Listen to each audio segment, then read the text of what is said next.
Hi, this is JE Physics one shot on electric potential. So ഈ ഒരു ഭാഗത്തു നിന്നുള്ള കംപ്ലീറ്റ് ഫോർമുലാസും മാക്സിമം കോൺസെപ്റ്റുകളും കുറച്ച് PYQസും ഇന്നത്തെ ക്ലാസ്സിൽ നമ്മൾ ഏറ്റവും ചെറിയ സമയം കൊണ്ട് ഡിസ്കസ് ചെയ്യും. സോ നമ്മൾ ആദ്യമായിട്ട് ഡിസ്കസ് ചെയ്യാൻ പോകുന്നത് ഇലക്ട്രോസ്റ്റാറ്റിക് പൊട്ടൻഷ്യൽ എനർജി എന്ന് പറയുന്ന കോൺസെപ്റ്റാണ്. ഇതിനു മുമ്പായിട്ട് എന്താണ് പൊട്ടൻഷ്യൽ എനർജി എന്ന് ഞാൻ പറഞ്ഞുതരാം. അതിന് മുമ്പ് ഇത് ഇവിടെ കിടക്കട്ടെ. യെസ്. സോ ഫിസിക്സിൽ പൊട്ടൻഷ്യൽ എനർജി എന്ന് പറഞ്ഞു കഴിഞ്ഞാൽ കൺസർവേറ്റീവ് ഫോഴ്സിന് എതിരെ ചെയ്യുന്ന വർക്കാണ്. അപ്പോൾ ഫിസിക്സിൽ 3 കൺസർവേറ്റീവ് ഫോഴ്സ് ഉണ്ട്: gravitational force, spring force, electrostatic force. നമ്മുടെ സിലബസ് അനുസരിച്ച് ഇതിൽ ഏത് ഫോഴ്സിനെതിരെ വർക്ക് ചെയ്ത് കഴിഞ്ഞാലും അതെന്തായിട്ട് മാറും? അതൊരു പൊട്ടൻഷ്യൽ എനർജി ആയിട്ട് മാറും ആ വർക്ക്. ഓക്കെ, ഇനി എക്സാമ്പിൾ ശ്രദ്ധിക്കാം. ഈ മാർക്കറിനെ ഞാൻ എന്ത് ചെയ്തു? കുനിഞ്ഞ് H ഹൈറ്റിലേക്ക് എടുത്തു. ഓക്കെ, ഇവിടെ ഞാൻ ഗ്രാവിറ്റിക്കെതിരെ ഒരു വർക്ക് ചെയ്തു. ഈ വർക്ക് എന്തായിട്ട് മാറി? ഗ്രാവിറ്റേഷണൽ പൊട്ടൻഷ്യൽ എനർജി ആയിട്ട് ഇദ്ദേഹത്തിന് കിട്ടി, mgh.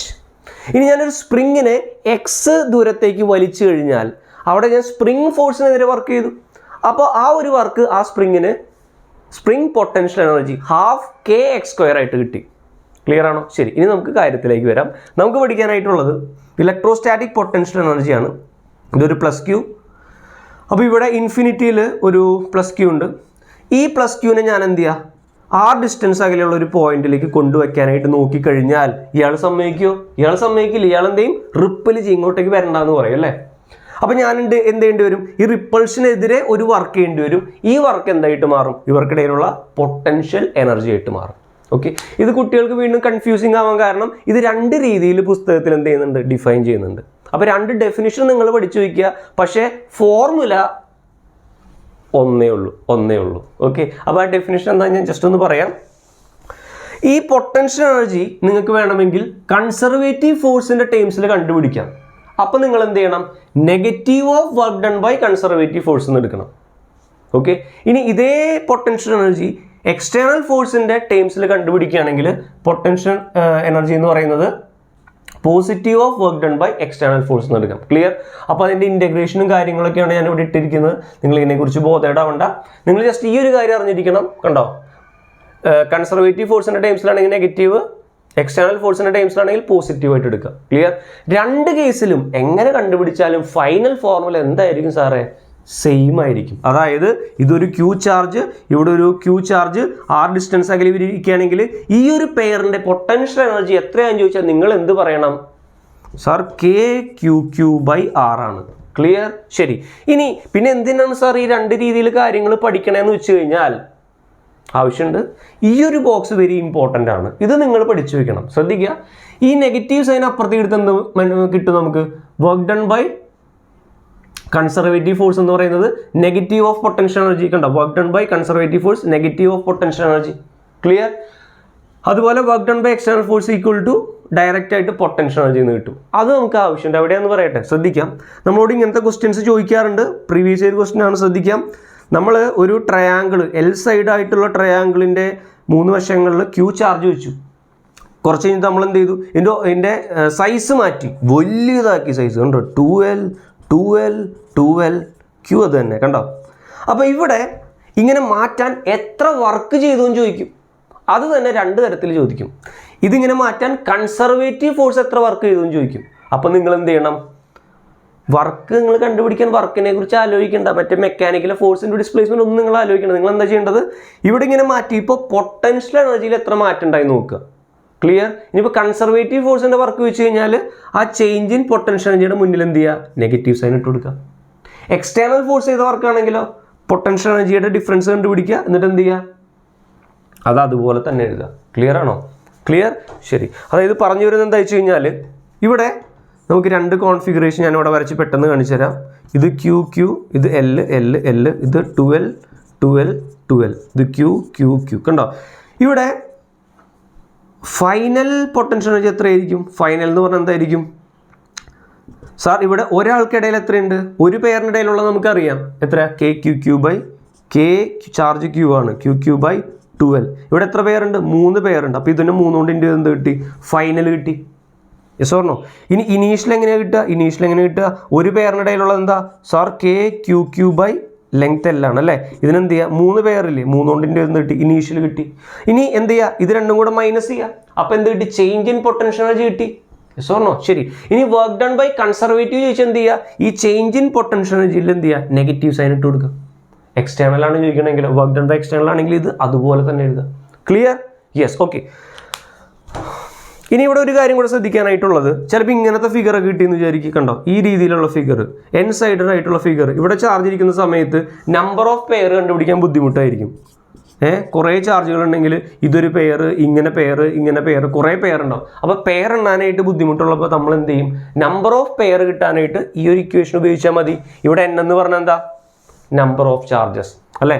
ട്രയാങ്കിളുടെ കേസിൽ നമ്മുടെ പെയർ എത്ര? 3. അതെങ്ങനെ കിട്ടിയത്? ഇതിൽ ഇട്ട് കൊടുത്താൽ മതി.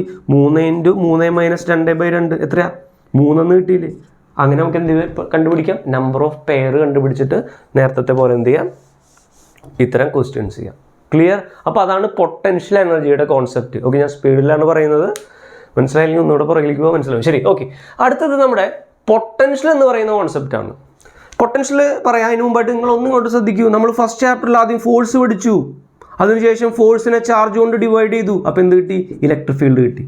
ഇതുപോലെ നമ്മൾ ഇവിടെ എന്ത് പഠിച്ചു? നമ്മളിവിടെ ആദ്യം എന്താ പഠിച്ചത്? വർക്ക് പഠിച്ചു അല്ലേ? ഇനി നമ്മൾ വർക്കിനെ ചാർജ് കൊണ്ട് ഡിവൈഡ് ചെയ്ത് നമുക്ക് എന്ത് കിട്ടും? പൊട്ടൻഷ്യൽ കിട്ടും. ഇതുപോലെ അതും പഠിച്ചു വയ്ക്കുക. അപ്പോൾ പൊട്ടൻഷ്യൽ എന്ന് പറഞ്ഞാൽ എന്താ? ഇവിടെ 2 രീതിയിലൊക്കെ പഠിക്കുക കേട്ടോ. ഡെഫിനിഷൻ നിങ്ങൾ 2 രീതി മനസ്സിലാക്കുക. എക്സ്റ്റേണൽ ഫോഴ്സ് ബൈ ചാർജ് ചെയ്താൽ പൊട്ടൻഷ്യൽ കിട്ടും. ഇപ്പോൾ കൺസർവേറ്റീവ് ഫോഴ്സിൻ്റെ ടൈംസിലാണെങ്കിൽ negative of work done by conservative by Q. അതൊക്കെ നിങ്ങളൊന്ന് മനസ്സിലാക്കി വയ്ക്കുക. പഠിക്കേണ്ട കാര്യം എന്താ? പൊട്ടൻഷ്യലിൻ്റെ ഫോർമുല ഇതാണ് സാർ, അത് നിങ്ങൾ പഠിച്ചു വയ്ക്കുക. ക്ലിയർ? അപ്പോൾ ഈ ഫോർമുല പഠിക്കുമ്പോൾ ഒരു കാര്യം ശ്രദ്ധിക്കുക. ഇവിടെ പൊട്ടൻഷ്യൽ എനർജി എന്ന് പറയുന്നത് എന്താ? പെയറുകൾക്കിടയില 2 ചാർജെങ്കിലും ഉണ്ടാവണം. അവിടെയാണ് ഡിഫൈൻ ചെയ്യുന്നത്. മിനിമം 2 ചാർജ് ഉണ്ടാവണം. ഒരു പെയറിൻ്റെ ഇടയിലാണ് അത് ഡിഫൈൻ ചെയ്യുന്നത്. ഇവിടെ പൊട്ടൻഷ്യൽ എന്ന് പറയുന്നത്, ഇങ്ങനെ ഒരു ക്യൂ ചാർജ് ഉണ്ടെങ്കിൽ പൊട്ടൻഷ്യൽ എന്ന് പറയുന്നത് ഒരു പോയിന്റിലാണ് ഡിഫൈൻ ചെയ്യുക. ക്ലിയർ? പൊട്ടൻഷ്യൽ ഡിഫൈൻ ചെയ്യുന്നത് ഒരു പോയിന്റിലാണ്. ഫോർമുല ഇതാണ്. ഈ ചാർജ് മൂലമുള്ള പൊട്ടൻഷ്യൽ എന്തായിരിക്കും? KQ/R ആയിരിക്കും. ക്ലിയർ? അടുത്തത് പൊട്ടൻഷ്യൽ ഡിഫറൻസ് ആണ്. പൊട്ടൻഷ്യൽ ഡിഫറൻസ് എന്ന് പറയുന്നത് 2 പോയിന്റുകൾക്കിടയിലാണ് ഡിഫൈൻ ചെയ്യുക. ഇതൊരു ക്യൂ ചാർജ് ആണെങ്കിൽ 2 പോയിന്റുകൾ എടുത്തു. കണ്ടോ? ഈ 2 പോയിന്റുകൾക്കിടയിലാണ് പൊട്ടൻഷ്യൽ ഡിഫറൻസ് നമ്മൾ എന്ത് ചെയ്യുക? ഡിഫൈൻ ചെയ്യുക. അതെങ്ങനെയാണ് സാർ? അതെങ്ങനെയാണെന്ന് വെച്ച് കഴിഞ്ഞാൽ, ഇപ്പോൾ ഇവിടുത്തെ പൊട്ടൻഷ്യൽ V1 ആണെന്ന് വിചാരിക്കുക, ഇവിടുത്തെ പൊട്ടൻഷ്യൽ V2. ഇത് നമുക്ക് ഈ ഫോർമുല ഉപയോഗിച്ച് കണ്ടുപിടിച്ചൂടെ? അപ്പോൾ പൊട്ടൻഷ്യൽ ഡിഫറൻസ് എന്ന് പറഞ്ഞാൽ എന്തായിരിക്കും? V2 - V1. ക്ലിയർ? ആദ്യത്തെ ഫോർമുല ഉപയോഗിച്ച് നമ്മൾ ഓരോ പോയിന്റിലെയും പൊട്ടൻഷ്യൽ കണ്ടുപിടിക്കും. അതിൻ്റെ ഡിഫറൻസ് എടുത്താൽ എന്തായി സാർ? പൊട്ടൻഷ്യൽ ഡിഫറൻസ് ആയി. ക്ലിയർ? ഓക്കെ. അപ്പോൾ അതും കൂടെ നിങ്ങൾ എന്ത് ചെയ്യുക? അതാണ് ഇവിടെ എഴുതി വെച്ചിരിക്കുന്നത് കേട്ടോ. VF - VI. ഇത് ഡെഫിനിഷൻ പ്രകാരം ഈ കാര്യങ്ങൾ നിങ്ങൾ ഓർത്ത് വയ്ക്കുക. നിങ്ങൾക്കത് മനസ്സിലായി ഞാൻ വിചാരിക്കുന്നു. ക്ലിയർ? ശരി. ഇനി അടുത്ത കാര്യങ്ങളിലേക്ക് പോകാം. ഇതുവരെ നമ്മൾ പഠിച്ച കാര്യങ്ങളെല്ലാം ഒരു പോയിന്റ് ചാർജിന് വേണ്ടിയുള്ളതായിരുന്നു. Potential due to point charge, potential difference due to point charge, അതൊക്കെ നമ്മൾ കണ്ടുപിടിച്ചത്. ഓക്കെ. ഇനി നമ്മൾ പഠിക്കാൻ പോകുന്നത് potential due to continuous charge ആണ്. അതായത് ഒരു സിംഗിൾ ചാർജ് അല്ല, എന്തുണ്ടാവും? ഒരു റോഡ് എടുത്തിട്ട് അതിൽ ഫുൾ ചാർജുകളുണ്ട്. കണ്ടോ? അപ്പോൾ ഇവിടെ നമ്മൾ എന്ത് ചെയ്യും സാർ? ഇവിടെ പൊട്ടൻഷ്യൽ കണ്ടുപിടിക്കാൻ ഈ ഫോർമുല നിങ്ങൾ പഠിച്ചു വയ്ക്കുക.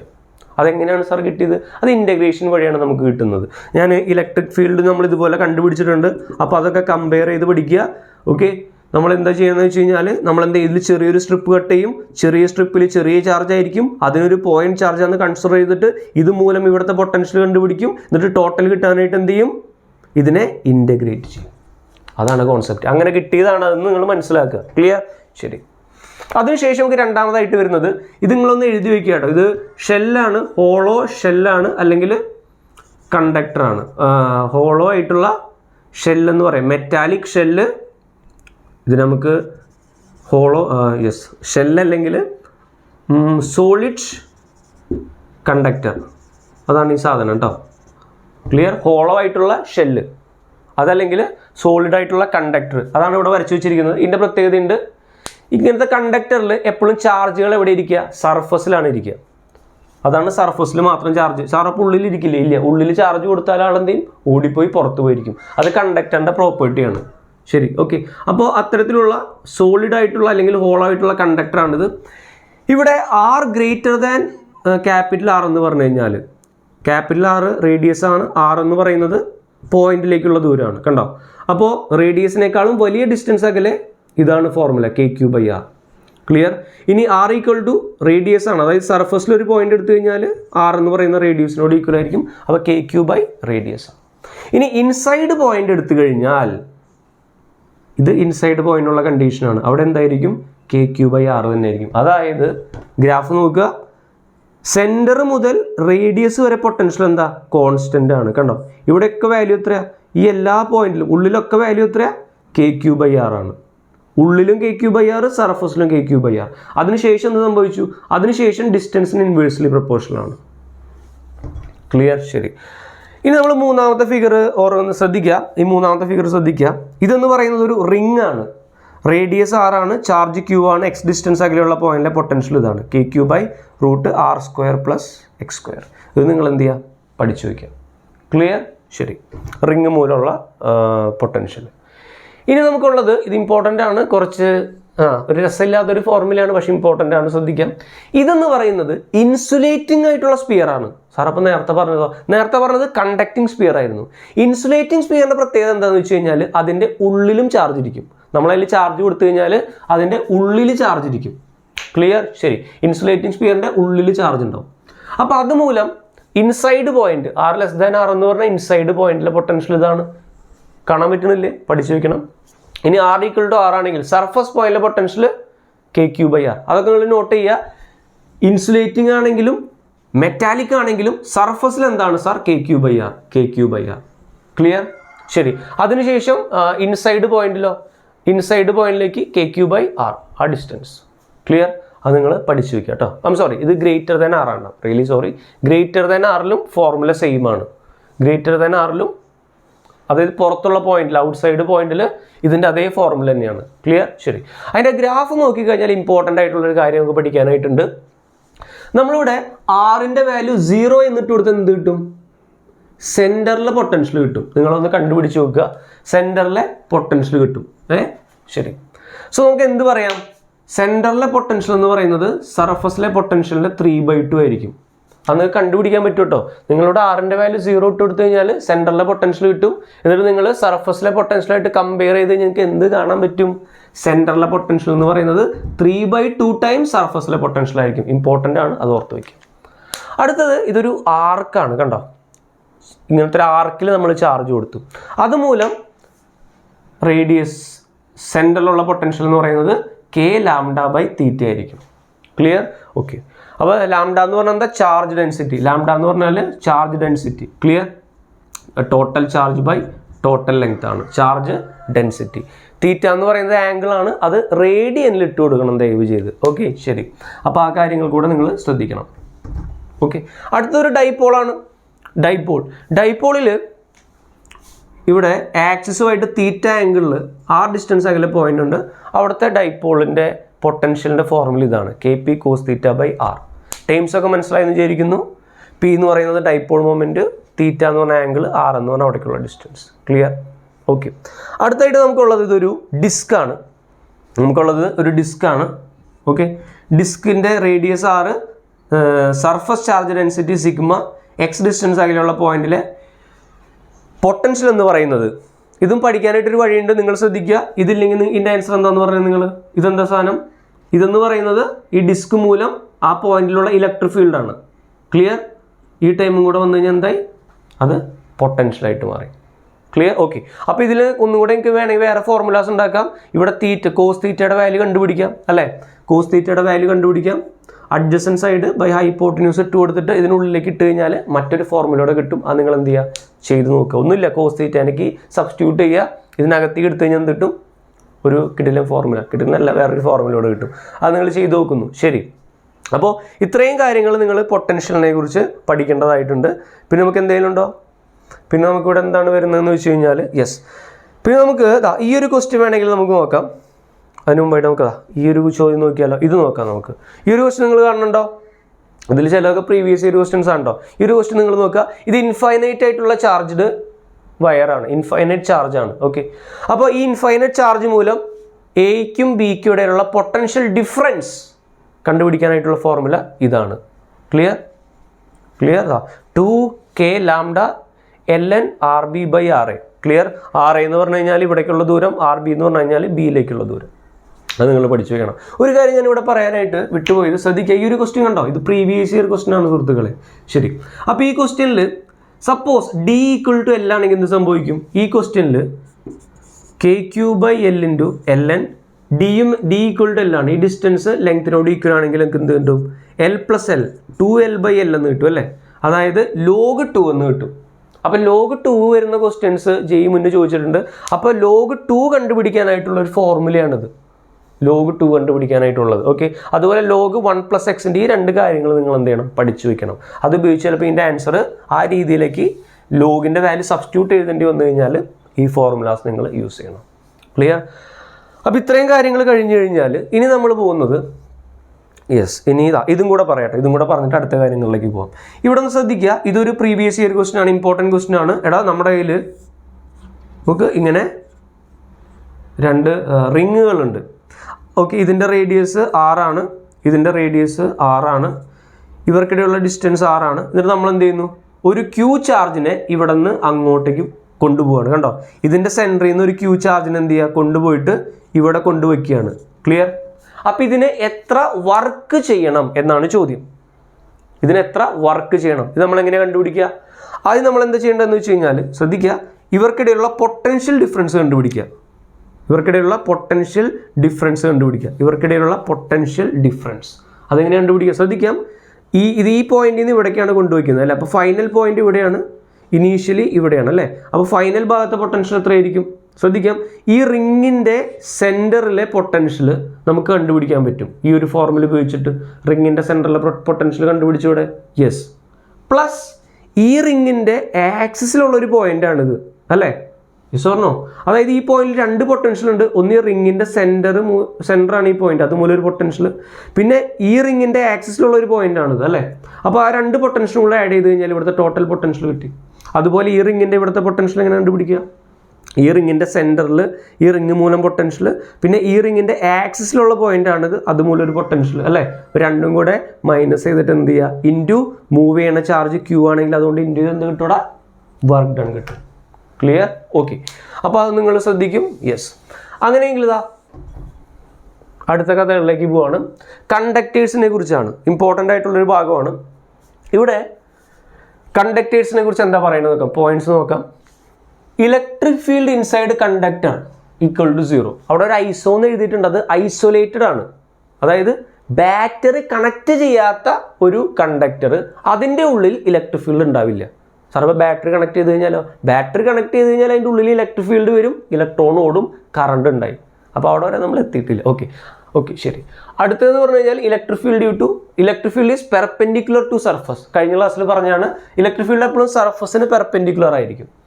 പിന്നെ ഉള്ളത് ചാർജ് റിസൈഡ് ഓൺ സർഫസ്. ഞാൻ പറഞ്ഞു നമ്മൾ വസ്തുക്കൾ, പ്രത്യേകിച്ച് കണ്ടക്ടറിനെ കുറിച്ചാണ് നമ്മൾ ഈ ഡിസ്കഷൻ മൊത്തം പറയുന്നത് കേട്ടോ. കണ്ടക്ടറിൻ്റെ പ്രോപ്പർട്ടിയാണത്. കണ്ടക്ടറിലേക്ക് ചാർജ് കൊടുത്തു കഴിഞ്ഞാൽ എന്ത് ചെയ്യും? ഓടിപ്പോയി സർഫസിൽ അക്യുമുലേറ്റ് ചെയ്യും.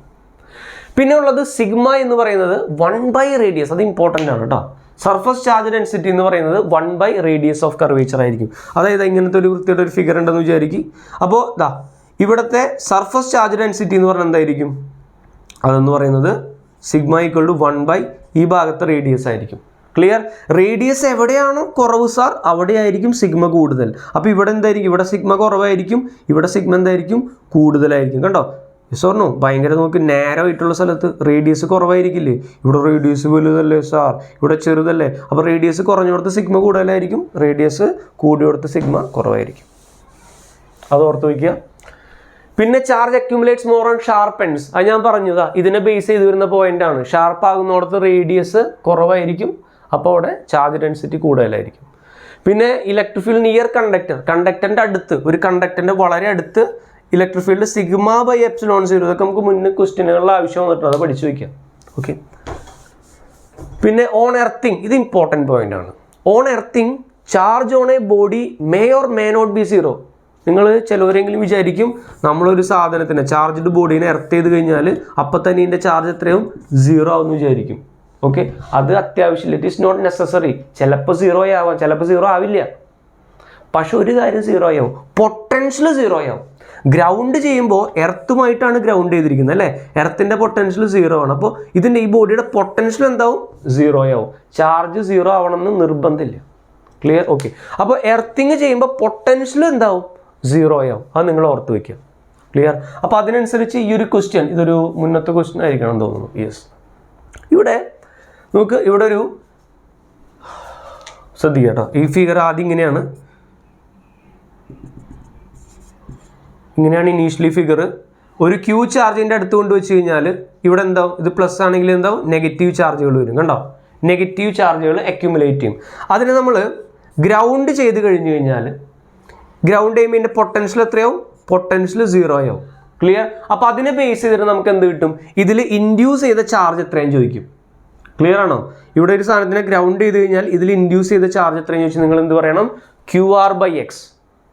ഇത് പോസിറ്റീവ് ചാർജ് ആയതുകൊണ്ട് നെഗറ്റീവ് ചാർജാണ് ഇട്ട് വന്നത്. അതുകൊണ്ട് സൈൻ നമ്മൾ എന്ത് ചെയ്യണം, ബുദ്ധി ഉപയോഗിച്ച് എഴുതണം, നോക്കിക്കൊണ്ട് എഴുതണം. ക്വസ്റ്റ്യൻ അനുസരിച്ച് സൈൻ ഇട്ട് കൊടുക്കണം. ക്ലിയർ? പറഞ്ഞാൽ മനസ്സിലായോ? ഈ ചാർജ് മൂലം ഇതിൽ ഇൻഡ്യൂസ് ചെയ്ത ചാർജിൻ്റെ അളവ് എന്ന് പറയുന്നത് QR/X ആയിരിക്കും. QR/X ആയിരിക്കും. ക്ലിയർ? ഇവിടെ ശ്രദ്ധിക്കുക, ഇതെന്ന് പറയുന്നത് ഗ്രൗണ്ട് ചെയ്ത കണ്ടീഷനാണ് കേട്ടോ. ക്ലിയർ? ശരി. ഗ്രൗണ്ട് ഇല്ലെങ്കിലോ സാർ, ഗ്രൗണ്ട് ഇല്ലെങ്കിൽ വേറെ വാല്യൂ ആയിരിക്കും. അത് പ്രത്യേകം ശ്രദ്ധിക്കണം. ഓക്കെ,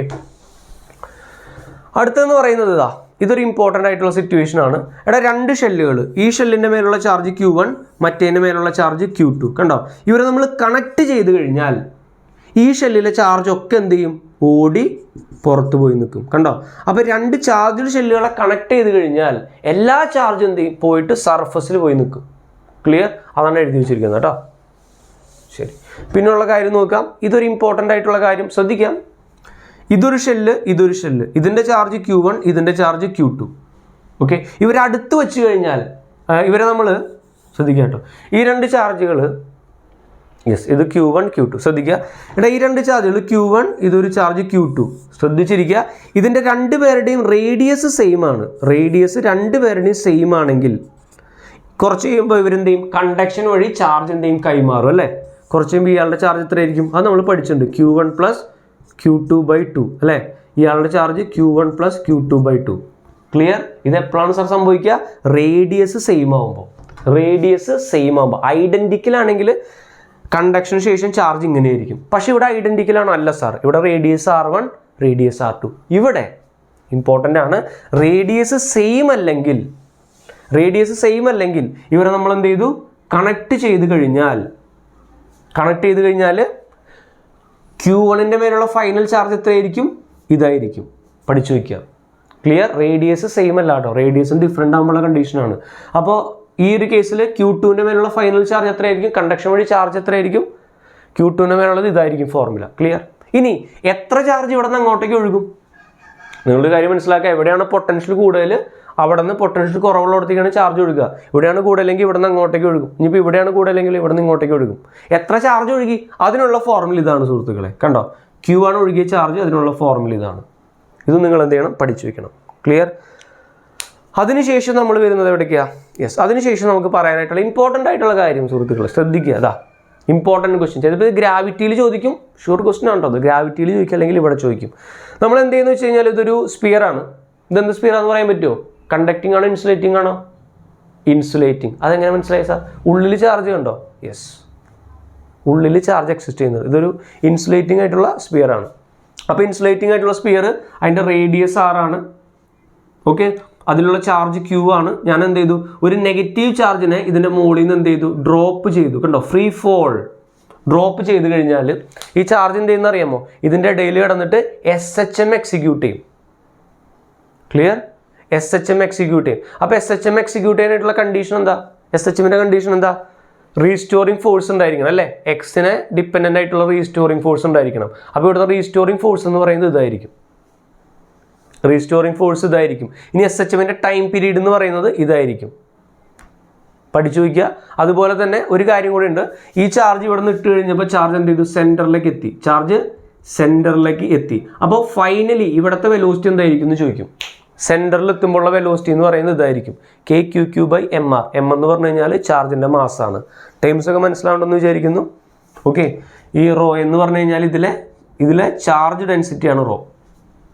ഓക്കെ, ശരി. അപ്പോൾ ഇത്രയും കാര്യങ്ങൾ കഴിഞ്ഞു കഴിഞ്ഞാൽ മറ്റൊരു ഇമ്പോർട്ടൻ്റ് ആയിട്ടുള്ള കാര്യം കൂടെ ഇവിടെ നമ്മൾ പറയുന്നുണ്ട്. ശ്രദ്ധിക്കുക കേട്ടോ.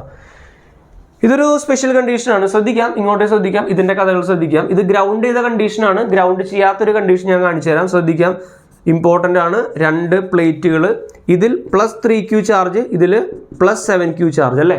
ഇതിനെ നമ്മൾ അടുത്ത് വെച്ച് കഴിഞ്ഞാൽ ഇൻഡക്ഷൻ വഴി എന്തുണ്ടാവും, ഇതിൽ ചാർജ് ഫോം ചെയ്യും. ഇൻഡക്ഷൻ വഴി ഇതിലേക്ക് ചാർജ് ഫോം ചെയ്യും. ഓക്കെ, അപ്പോൾ ഔട്ട് സൈഡിലുള്ള ചാർജ് എത്രയായിരിക്കും? രണ്ടും കൂടെ കൂട്ടുക, 10/2 എത്രയായിരിക്കും? 5Q ആയിരിക്കും. പ്ലസ് 5Q ആയിരിക്കും. ഇവിടെ എത്രയായിരിക്കും? Plus 5Q. ക്ലിയർ? ഇനി ഇൻസൈഡ് ഉള്ള ചാർജ് എത്രയായിരിക്കും? നമുക്ക് ഇത് രണ്ടും കൂടെ കൂട്ടിയിട്ട് /2 ചെയ്ത് ഔട്ട് സൈഡുള്ള ചാർജ് കിട്ടി. ഇനി ഇതിൻ്റെ ഇൻസൈഡ് എത്രയായിരിക്കും? ശ്രദ്ധിക്കുക സാർ, ടോട്ടൽ ഇവിടെ എത്ര ഉള്ളത്? 3Q അല്ലേ? അതിൽ പ്ലസ് 5Q എന്ത് ചെയ്ത് ഇങ്ങോട്ടേക്ക് വന്നു. Yes or no? 3Qയിൽ പ്ലസ് 5Q ഇവിടെ വന്നു അല്ലേ? അപ്പോൾ ഇതിൽ നിന്ന് ഇത് മൈനസ് ചെയ്ത് നമുക്ക് എത്ര കിട്ടുക? ആദ്യം ആകെ എത്ര ഉള്ളത്? Plus 3Q.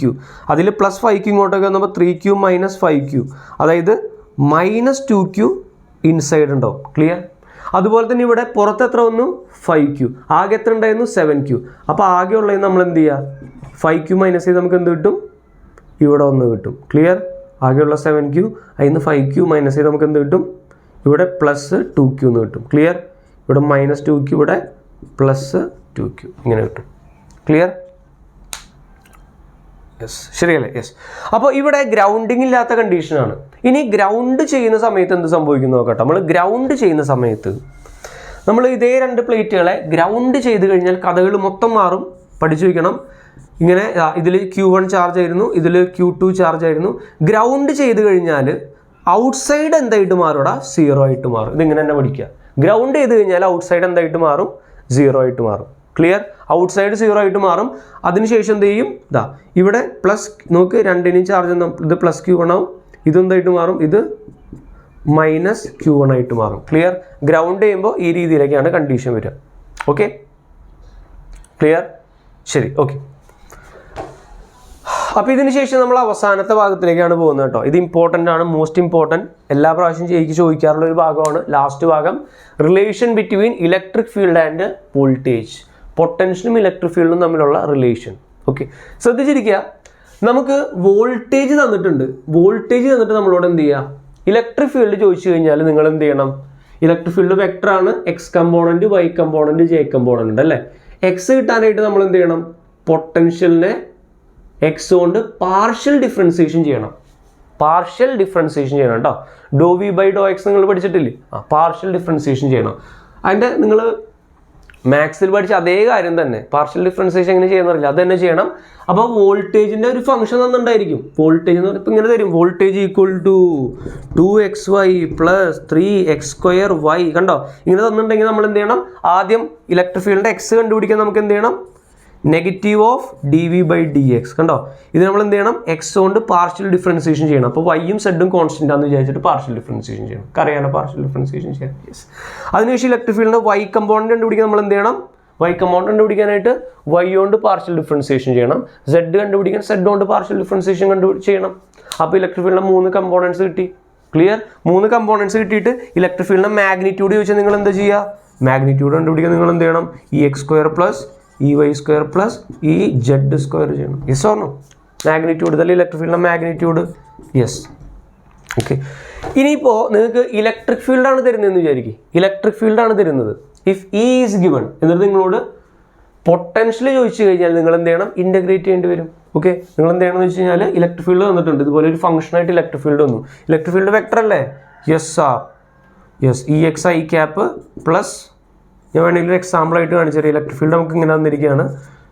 2xi cap + 3yj cap + 3zk cap ഇങ്ങനെ തന്നിരിക്കുകയെന്ന് വിചാരിക്കും. നിങ്ങൾ എന്താ ചെയ്യുക? ഇത് നമ്മൾ എന്ത് ചെയ്യണം? ഇൻ്റഗ്രേറ്റ് ചെയ്യണം അല്ലേ? ഡോട്ട് എടുത്തിട്ട് ഡോട്ടിനെ ഇൻ്റഗ്രേറ്റ് ചെയ്യണം. അപ്പോൾ ഒരു കാര്യം മനസ്സിലാക്കുക. ഇവിടെ ഈ ഡോട്ട് dr ചെയ്യുമ്പോൾ drൻ്റെ വാല്യൂ dxi ക്യാപ്പ് ഉണ്ട്, dyj ക്യാപ്പ് ഉണ്ട്, പ്ലസ് dzk ക്യാപ്പ് ഉണ്ട്. കേട്ടോ? അപ്പോൾ നിങ്ങൾ ഡോട്ട് എടുക്കുമ്പോൾ എന്ത് ചെയ്യണം? ഇത് രണ്ടും കൂടെ ഡോട്ട് എടുക്കുക അല്ലേ? അപ്പോൾ എന്താ കിട്ടുക? E.dr ചെയ്യുമ്പോൾ നമുക്ക് എന്താ കിട്ടുക? E.dr എന്ന് പറഞ്ഞു കഴിഞ്ഞാൽ ഇതിനെ ഡോട്ട് എടുക്കുമ്പോൾ 2x dx പ്ലസ് ഇതിനെ ഡോട്ട് എടുക്കുമ്പോൾ 3y dy അല്ലേ?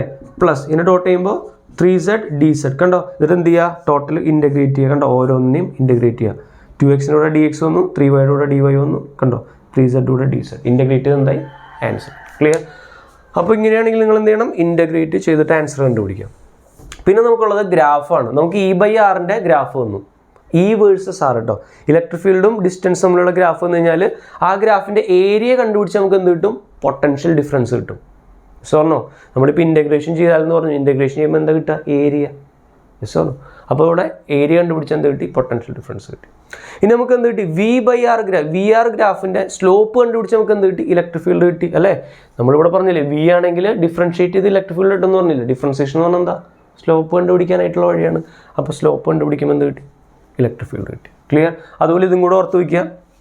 E എന്ന് പറയുന്നത് പൊട്ടൻഷ്യൽ ഡിഫറൻസിനെ ഡിവൈഡഡ് ബൈ പെർപെൻഡിക്കുലർ സ്പേസിംഗ് ആയിരിക്കും. അതായത് ഇങ്ങനെ ഇലക്ട്രിക് ഫീൽഡ് ലൈൻസ് ഉണ്ടെന്ന് വിചാരിക്കും. ഇങ്ങനെ ഇലക്ട്രിക് ഫീൽഡ് ലൈൻസ് ഉണ്ടെങ്കിൽ രണ്ട് പോയിന്റുകൾക്കിടയിലുള്ള പൊട്ടൻഷ്യൽ ഡിഫറൻസ് ചോദിച്ചു കഴിഞ്ഞാൽ നിങ്ങൾ എന്ത് ചെയ്യുക? ഇങ്ങനെ ഇലക്ട്രിക് ഫീൽഡ് ലൈൻസ് ഉണ്ട്. ഇതിൽ നമ്മളോട് ചോദിക്കുകയാണ് ഇലക്ട്രിക് ഫീൽഡ് എത്രയും ചോദിച്ചാൽ നിങ്ങൾ എന്ത് ചെയ്യുക? ആദ്യം നിങ്ങൾ ഇത് ഇനീഷ്യൽ, ഇത് ഫൈനൽ, ഇവർക്കിടയിലുള്ള പൊട്ടൻഷ്യൽ ഡിഫറൻസ് കണ്ടുപിടിച്ചിട്ട് എന്ത് ചെയ്യുക? ഈ ലൈനുകൾക്കിടയിലുള്ള ഡിസ്റ്റൻസ് ഇല്ലേ, അതുകൊണ്ട് എന്ത് ചെയ്യുക? ലൈനുകൾക്കിടയിലുള്ള പെർപെൻഡിക്കുലർ ഡിസ്റ്റൻസ് ഇതല്ലേ, അതുകൊണ്ട് ഡിവൈഡ് ചെയ്ത് എന്ത് കിട്ടും? ഇവിടുത്തെ ഇലക്ട്രിക് ഫീൽഡ് കിട്ടും. ക്ലിയർ? ശരി. അപ്പോൾ ഇത്രയും കാര്യങ്ങൾ നിങ്ങൾ എന്ത് ചെയ്യണം? ബേസിക്കലി ഈ ഒരു ചാപ്റ്ററിൽ നിന്ന് പഠിക്കേണ്ടതായിട്ടുണ്ട്.